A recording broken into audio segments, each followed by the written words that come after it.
श्री राधे, जय श्री राधे। मते प्रदं चंद्रधरं त्रिनेत्रं शिवाप्रियं कुण्डलिकुण्डलं च विराजमानं गिरिमागिरौ तं श्रीभूतनाथं शरणं प्रपद्ये। या देवी सर्वभूतेषु मातृरूपेण संस्थिता नमस्तस्यै नमस्तस्यै नमस्तस्यै नमो नमः। नीलाम्बुजश्यामलकोमलाङ्गं सीतासमारोहपितवामभागं पाणौ महासायकचारुचापं नमामि रामं रघुवंशनाथम्। श्रीसजलजलदनीलं दर्शितोदारशीलं करतलधृतशैलं वेणुवाद्यं रसालं व्रजजनकुलपालं कामिनीकेलिलोलं तरुणतुलसीमालं नौमि गोपालबालम्। सत्य सनातन धर्म की जय, श्रीमद्भागवत महापुराण की जय। तो आज हम आप लोगों को कथा की ओर ले चलते हैं। तो उस समय सत्यम शौचम दयादान मेक भक्तम तो भोजनम वर्षावधि स्त्रिया कार्यम तेन पुत्रोति निर्मला। जब महात्मा जी ने आत्मदेव नाम के ब्राह्मण को देखा कि किसी भी प्रकार से अपना आग्रह नहीं छोड़ रहा है, बस मुझे तो पुत्र चाहिए, ऐसा वरदान दो, पुत्र चाहिए, पुत्र दो, यही आग्रह था। तो उस समय महात्मा जी ने अपनी एक झोली से फल निकाला। सन्यासी जी ने, यति जी ने अपनी एक झोली से फल निकाला और ब्राह्मण के हाथ में देने के निमित्त कहा, सत्यम शौचम दया दाने मेक भक्तम तो भोजनम। यदि तुम्हारी स्त्री 1 साल तक सत्य, शौच, दया, दान और एक समय एक ही अन्न खाने का नियम रखेगी तो पुत्र स्वभाव वाला होगा, शुद्ध स्वभाव वाला होगा, पवित्र स्वभाव वाला होगा, सुंदर होगा, गुणवान होगा, योग्य होगा। और यदि वह ऐसा नहीं करती है, नहीं करेगी, तो बालक ठीक नहीं होगा, गुणवान नहीं होगा। इस प्रकार से यूं कहकर वे योगीराज महात्मा जी चले गए, क्योंकि साधु संतों का तो भ्रमण होता ही रहता है, आज इधर, कल उधर, परसों उधर। शास्त्रों में तो यहां तक कह दिया गया है, साधु संत हर जगह नहीं होते हैं, कहीं कोई साधु संत कभी कोई संयोग से मिल जाते हैं। जैसे शैले शैले नमाणिक्यम मोक्तिकं न गजे गजे साधवो ही न सर्वत्र चंदनम न बने बने। शैले शैले नमाणिक्यम, हर पर्वत में मणि नहीं हो सकती। मोक्तिकं न गजे गजे, हर हाथी में गजमुक्ता मणि नहीं हो सकती। और साधवो ही न सर्वत्र, साधु संत महात्मा हर जगह नहीं हो सकते हैं। चंदनम न बने बने, हर वन में चंदन नहीं हो सकता। इसलिए संत महात्मा बड़े संयोग से मिलते हैं, बड़े संयोग से इनका संवाद होता है और दर्शन होते हैं। तो उस समय यूं कहकर यति सन्यासी जी महात्मा चले जाते हैं और ब्राह्मण आत्मदेव घर में लौटे आए और अपनी पत्नी को वो फल दिया जो महात्मा जी ने दिया था। वो फल हाथ में दिया और बोल दिया, इसको ग्रहण कर लेना, खा लेना, और स्वयं कहीं चले गए, क्योंकि ब्राह्मणों का अनुष्ठान भागवत यज्ञ का कार्य ही है। तो इसलिए स्वयं कथा करने के लिए कहीं चले गए। कौन? आत्मदेव नाम के ब्राह्मण। आत्मदेव अब तरुणी कुटिला तस्य सखग्रे चरुरोदहा अहो चिंता ममोत्पन्ना फलम चाहम न भक्षे। उसकी स्त्री तो कुटिल थी ही, दुष्ट स्वभाव वाली थी। कौन? धुंधली।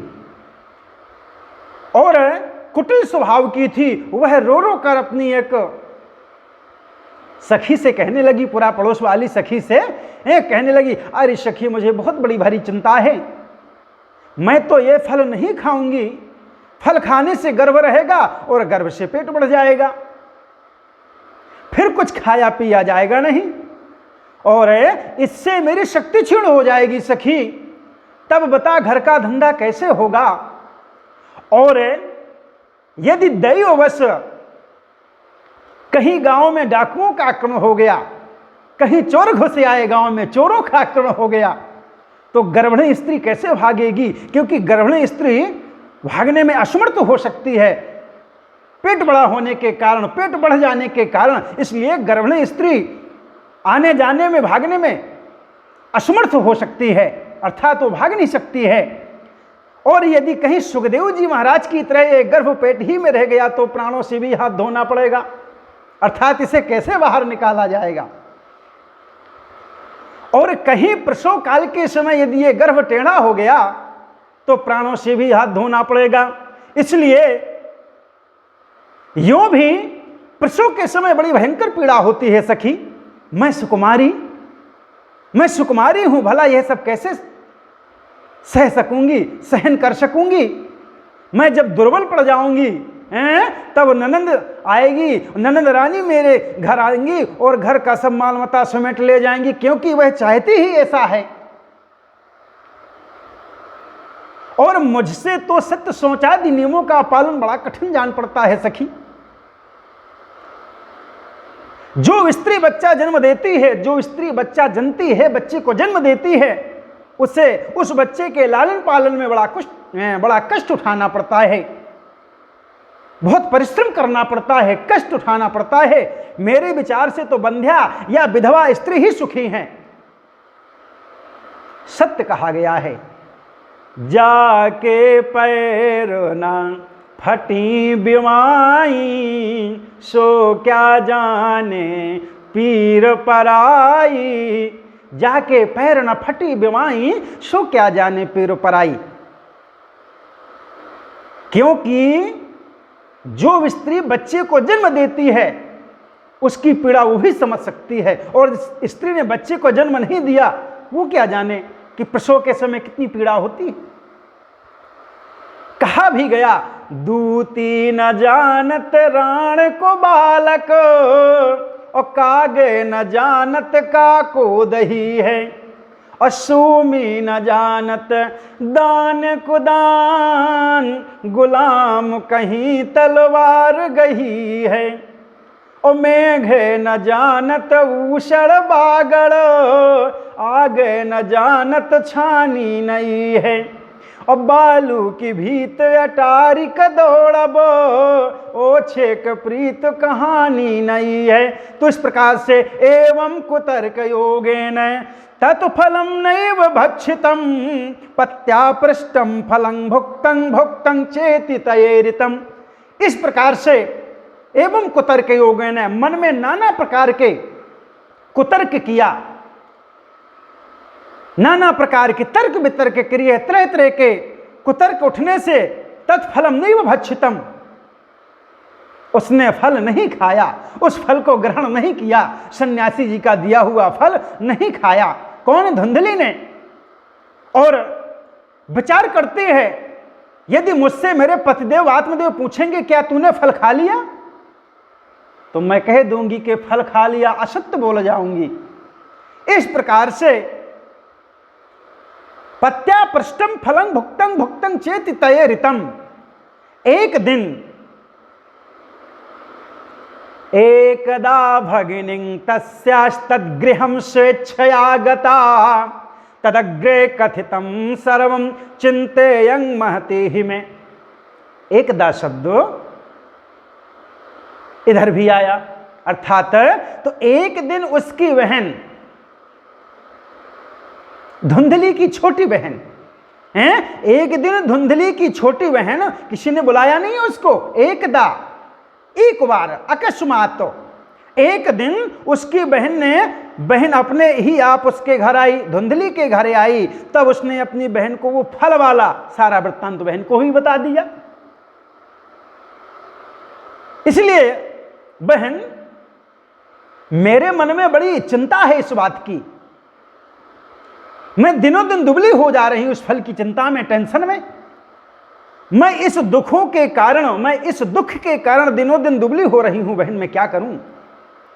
बहन ने कहा, बहन भी बहुत बदमाश थी, चतुर थी, हैं? बहन ने कहा, दीदी धुंधली तुझे चिंता नहीं करना है, किसी भी बात की टेंशन नहीं करनी है, किसी भी प्रकार का चिंतन नहीं करना है। मेरे पेट में बच्चा है, अर्थात मैं गर्भवती हूं, और प्रसव होने पर वह बालक मैं तुझे दे दूंगी।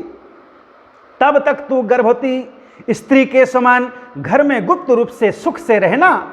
तू मेरे पति को कुछ धन दे देगी तो वह बालक तुझे अपना दे देंगे, और हम ऐसी युक्ति रचेंगे दोनों, हम और तुम, कि जिसमें सब लोग यही कहेंगे कि इसका बालक 6 महीने का होकर ही खत्म हो गया, मर गया, और मैं नित्य प्रति तेरे घर आकर उस बालक का पालन पोषण करती रहूंगी, लालन पालन करती रहूंगी, और तू इस समय इसकी जांच करने के लिए, किसकी जांच करने के लिए? ये जो सन्यासी जी का दिया हुआ फल है, जो तेरे पति ने तुझे दिया है, तो इस फल की जांच करने के लिए ये फल गौ को खिला दे। धुंधली ने स्त्री स्वभाववश जो उसकी बहन ने कहा ठीक वैसे ही सब कर डाला। अथ कालेन सा नारी प्रसूता बालकम तदा आनीय जन को बालम रहस्य धुंधलिं ददौ। इसके पश्चात बंधुओं समयानुसार उस स्त्री के पुत्र होता है, किसकी? धुंधली की छोटी बहन के। उस स्त्री के पुत्र हुआ, तब उसके पिता ने, उसके पति ने चुपचाप लाकर उस पुत्र को धुंधली को दे दिया, और उसने आत्मदेव को सूचना दिलवा दी कि मेरे सुखपूर्वक बालक हो गया। इस प्रकार आत्मदेव के पुत्र हुआ सुनकर सब लोगों को बड़ा आनंद होता है, प्रसन्नता होती है। ब्राह्मण ने उसका जातकर्म संस्कार करके ब्राह्मणों को दान दिया, और उसके द्वार पर गाना बजाना तथा अनेक प्रकार के मांगलिक कृत्य होने लगे। ददौ दानम दुजातिभ्यो जाति कर्म विधाय चा, क्योंकि 16 प्रकार के संस्कार होते हैं, जाति कर्म संस्कार, नराछेदन संस्कार, इस प्रकार से 16 प्रकार के संस्कार होते हैं। तो उस समय ब्राह्मण ने उस पुत्र का जाति कर्म संस्कार कराया और ब्राह्मणों को दान दिया, क्योंकि बहुत समय के बाद पुत्र हुआ था।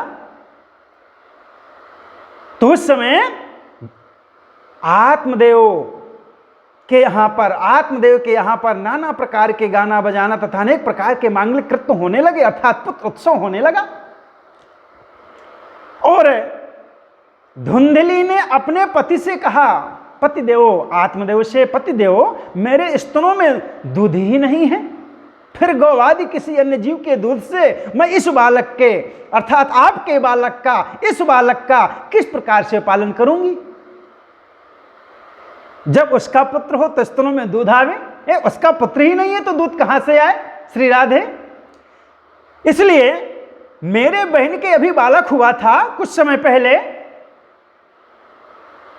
और उसे बुलाकर अपने यहां रख लें तो वह आपके इस बच्चे का पालन पोषण करती रहेगी। तब पुत्र की रक्षा हेतु आत्मदेव ने वैसा ही किया जिस प्रकार धुंधली ने कहा। और पुत्रस्य धुंधकारी नाम मात्रा प्रतिष्ठितम, धुंधली ने स्वयं उस पुत्र का नाम धुंधकारी रखा। इसके बाद क्या होता है? त्रिमासे निर्गते चाथ साधेनु शिशुवेर हुकम शर्वांग सुंदरम दिव्यम निर्मलम कनक प्रभम। इसके बाद त्रिमासे 3 महीना व्यतीत होने पर, 3 महीने बाद, 3 महीने बीतने पर उस गौ के भी एक मनुष्याकार बच्चा हुआ, सुंदर बालक हुआ। जो फल उस गाय को खिला दिया था, सन्यासी जी का दिया हुआ फल है, सन्यासी जी का दिया हुआ फल असत्य तो हो नहीं सकता, मिथ्या तो हो नहीं सकता, अर्थात उस गाय को खिला दिया गया था तो उस गाय के भी एक मनुष्याकार बच्चा होता है, मनुष्याकार बालक हुआ। वह सर्वांग सुंदरम, वह सभी अंग उसके सुंदर थे, दिव्य निर्मल पवित्र तथा स्वर्ण की सी कांति वाला था। उसे देखकर ब्राह्मण देवता को, आत्मदेव को अपार खुशी होती है, बड़ा आनंद होता है, और उसने स्वयं ही उसके सब संस्कार किए, अर्थात किसके? उस गाय के बालक के, उस गाय के पुत्र के। इस समाचार से सब लोगों को भी बड़ा आश्चर्य होता है। वे बालकों को देखने के लिए आते हैं और आपस में चर्चा करने लगते हैं, पड़ोसवासी, पूरा गांव ग्रामवासी, कि अभी तो एक एक बालक नहीं हो रहा था आत्मदेव के यहाँ, अब दो दो बालक उसके आंगन में खेल रहे हैं, अर्थात दो दो बालक उत्पन्न हुए हैं। इस प्रकार से भाग्योदयो धुना जाते आत्मदेवस्य पश्यतो धेन्वा बाला प्रसूतस्तु देव रूपीति कौतुकम।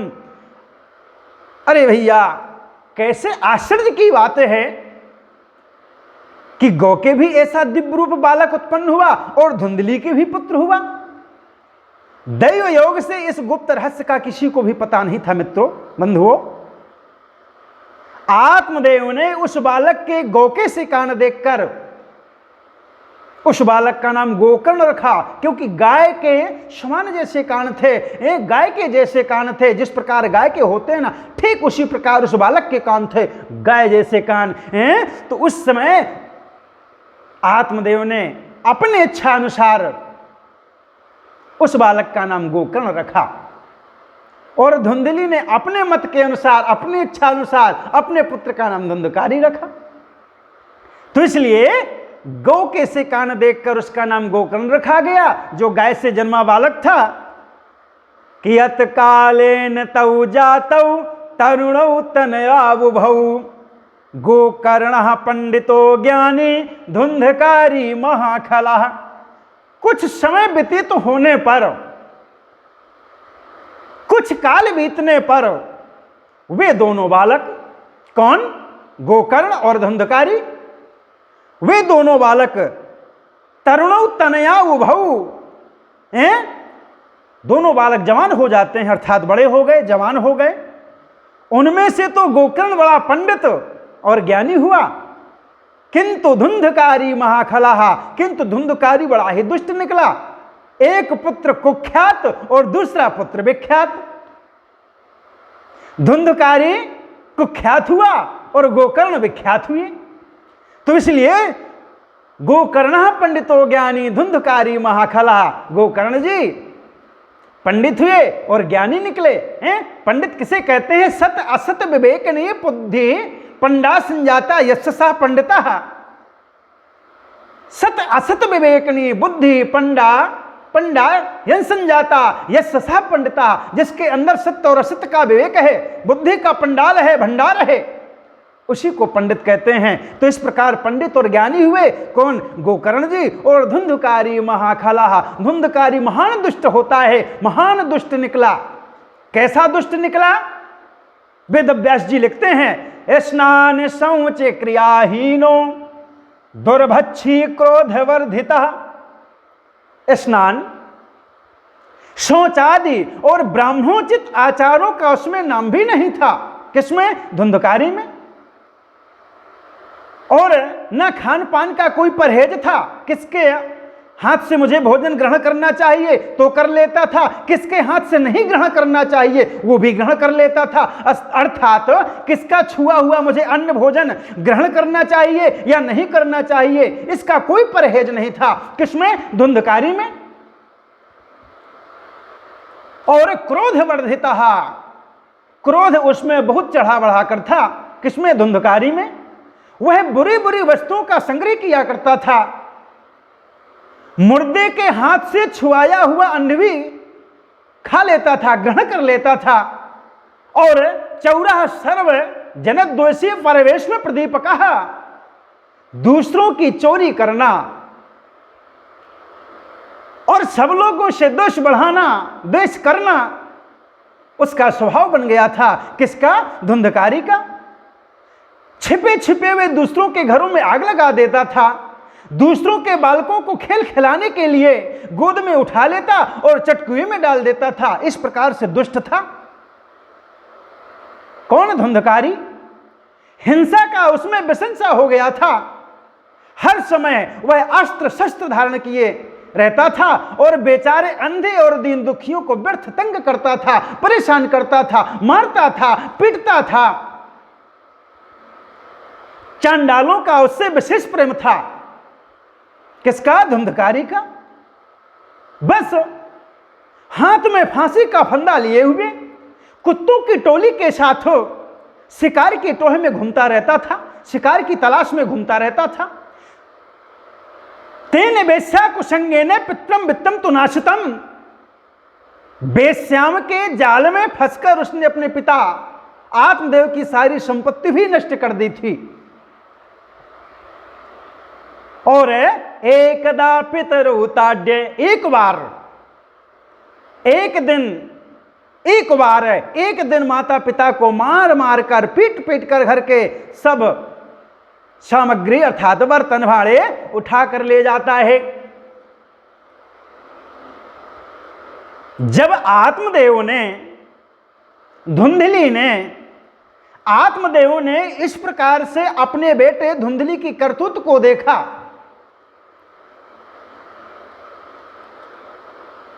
इस प्रकार जब सारी संपत्ति स्वाहा हो गई, नष्ट हो गई, तब उसका कृपण पिता आत्मदेव फूट फूट कर रोने लगता है। बच्ची की करतूत को देखकर, धुंधकारी के कर्म को देखकर, इस दशा को देखकर, और कहने लगते हैं आत्मदेव, इससे तो इसकी मां का बंधा रहना अच्छा था, क्योंकि कुपुत्र तो बड़ा दुखदाई होता है। अब मैं कहां रहूं? क्व तिष्ठामि क्व गच्छामि को मैं दुखं व्यपोहयेत। अब मैं कहां जाऊं, कहां रहूं, और मेरे इस संकट को कौन काटेगा? मेरे ऊपर तो विपत्ति आ पड़ी है। इस दुख के कारण अवश्य मुझे एक दिन प्राण छोड़ने पड़ेंगे। बंधुओं, एक दिन यही आत्मदेव नाम का ब्राह्मण पुत्र के लिए प्राण त्याग रहा था जाकर वन में, और आज पुत्र से प्राण त्याग रहा है। बड़ी विडंबना है। जब इस प्रकार चिंता में चिंतन कर रहे थे आत्मदेव नाम के ब्राह्मण, ठीक उसी समय परम ज्ञानी, परम विद्वान गोकर्ण जी वहां पर आते हैं। गोकर्ण जी का आगमन होता है, और उन्होंने, क्योंकि गोकर्ण जी आत्मदेव को पिताजी कहते थे, पिताजी बोलते थे, और पिता को वैराग्य का उपदेश करते हुए बहुत समझाया। कहने लगे, पिताजी, असारा खलु संसारो दुख रूपी विमोहकहा सुतः कस्य धनम कस्य स्नेहवान जलते निशम। पिताजी, आत्मदेव, यह संसार असार है, अर्थात नाशवान है, नष्टवान है, और यह अत्यंत दुख रूप मोह में डालने वाला है। पुत्र किसका, धन किसका? स्नेहवान पुरुष रात दिन दीपक के समान जलता रहता है, क्योंकि सुख ना तो इंद्र को है और ना चक्रवर्ती राजा को। सुख है तो केवल विरक्त एकांत जीवी मुनि को, संत को। कहा भी गया, निर्धन कहे धनवान सुखी, धनवान कहे सुख राजा को भारी, राजा कहे चक्रवर्ती सुखी, चक्रवर्ती कहे सुख नप को भारी, और राजा कहे चक्रवर्ती सुखी, चक्रवर्ती कहे सुख इंद्र को भारी, और इंद्र कहे श्री राम सुखी। इस प्रकार से तो उस समय सुख ना तो इंद्र को है और न चक्रवर्ती राजा को, सुख केवल विरक्त एकांत जीवी मुनि को है। निर्धन कहे धनवान सुखी, धनवान कहे सुख राजा को भारी, राजा कहे चक्रवर्ती सुखी, चक्रवर्ती कहे सुख इंद्र को भारी, इंद्र कहे श्री राम सुखी, श्री राम कहे सुख संतन को भारी, और संत कहें संतोष में सुख, बिना संतोष सब दुनिया दुखारी। तो इसलिए मुंचा ज्ञानम प्रजारूपम मोह तो नर के गति ही, निपतस्यति दोयम सर्वम त्यक्त्वा वनम ब्रजे। इसलिए पिताजी आत्मदेव, यह मेरा पुत्र है, इस अज्ञान को छोड़ दीजिए, मोह से नरक की प्राप्ति होती है। यह शरीर तो नष्ट होगा ही, इसलिए सब कुछ छोड़कर वन में चले जाइए और गोविंद के चरणों में इस मन को लगा लीजिए, गोविंद की भक्ति में मुग्ध हो जाइए, भाव विभोर हो जाइए, मोह को नष्ट कर दीजिए, क्योंकि मोह शकल व्याधिन कर मूला, तद वाक्यम तू क्षमा करना। गोकर्ण जी के इस प्रकार वचनों को सुनकर आत्मदेव वन में जाने के लिए तैयार हो जाते हैं और उनसे कहने लगे, आत्मदेव गोकर्ण से पूछने लगे, बेटा वन में रहकर मुझे क्या करना चाहिए, यह मुझसे विस्तार पूर्वक कहो, क्योंकि मैं बहुत अज्ञानी हूं। अब तक कर्मवश स्नेह पाश में बंधा हुआ अपंग की भांति इस घर रूप अंधेरे कुएं में पड़ा रहा हूं। तुम बड़े दयालु हो, इससे मेरा उद्धार करो। उस समय गोकर्ण जी महाराज, गोकर्ण जी दो ही श्लोक में बताते हैं और दो ही श्लोक में संपूर्ण सार है भगवत भक्ति का। इसी को गोकर्ण गीता भी कहते हैं। गोकर्ण जी ने कहा, देहेस्तिमांसि रुधिरे भीमतं तजत्वं जाया सुतादिषु सदा ममतां विमुञ्च पश्यानिशं जगदिदं क्षणभङ्गनिष्ठं वैराग्यरागरसिको भव भक्तिनिष्ठा। पिताजी आत्मदेव, देहेस्तिमांसि रुधिरे भीमतं तजत्वं, यह शरीर हड्डी मांस और रुधिर का पिंड है, इसे आप में मानना छोड़ दीजिए। यह शरीर किसी का नहीं हुआ, क्योंकि गीता में स्पष्ट निर्देश दे दिए गए हैं, वासांसि जीर्णानि यथा विहाय नवानि गृह्णाति नरोपराणि तथा शरीराणि विहाय जीर्णानि यन्यानि संयाति नवानि देहि। वासांसि जीर्णानि यथा विहाय नवानि गृह्णाति नरोपराणि तथा शरीराणि विहाय जीर्णानि यन्यानि संयाति नवानि देहि। जैसे हम और आप पुराने वस्त्रों को छोड़कर नए वस्त्र धारण करते हैं, उसी प्रकार यह जीव जब शरीर बुढ़ा हो जाता है तो उस शरीर को यह आत्मा, यह जीव छोड़ देता है और पुनः नए शरीर को धारण करता है, नए शरीर में जाकर प्रवेश करता है। तो इसलिए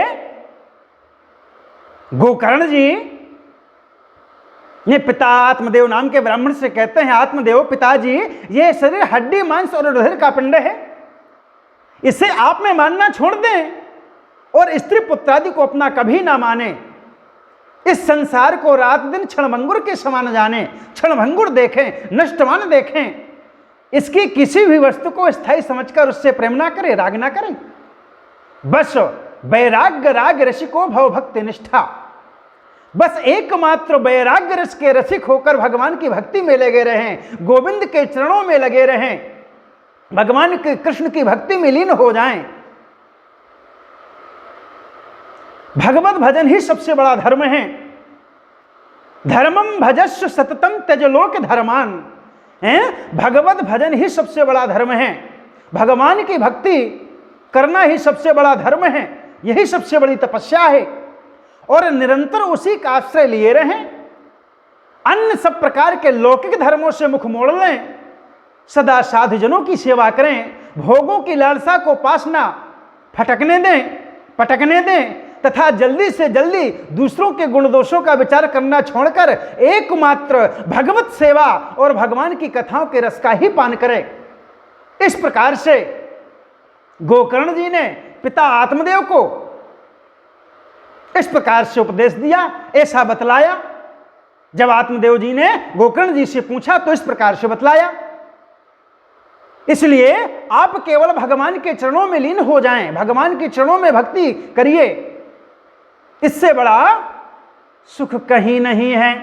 यही सबसे बड़ा धर्म है। और कहा भी गया है, वह मोदे न मुक्ति के मंदिर में जो प्रमोद भरा ब्रज धामों में है, इतनी छवि राशि अनंत कहां जितनी छवि सुंदर श्यामों में है। शशि में ना सरोजे सुधारस में न लला मिलता अभिरामों में है, इतना सुख और कहीं भी नहीं जितना सुख सुंदर श्यामों में है, जितना सुख सुंदर श्यामों में है। तो इस प्रकार एवं श्रुतोक्ति वसतोपि गृहं विहाय या तो वनम स्थिर मतिर्गत खष्टि वर्षा। इस प्रकार पुत्र की वाणी से, गोकर्ण की वाणी से प्रभावित होकर आत्मदेव घर त्याग दिया, घर छोड़ दिया और वन की यात्रा की। यद्यपि उस समय आत्मदेव की आयु उम्र गत खष्टि वर्षा, ठीक है 60 वर्ष की हो चुकी थी, फिर भी बुद्धि में पूरी दृढ़ता थी और वहां रात दिन भगवान की सेवा पूजन करने से, नियम पूर्वक भागवत जी का सहारा लेकर भागवत के 10वें स्कंद का पाठ करने से भगवान श्री कृष्णचंद्र को प्राप्त कर लिया, उन्हीं के चरणों में लीन हो गए, भगवान श्याम सुंदर को प्राप्त कर लिया। इस प्रकार से यह अध्याय में कथा वर्णन हुई। बोलो वृंदावन बिहारी लाल की।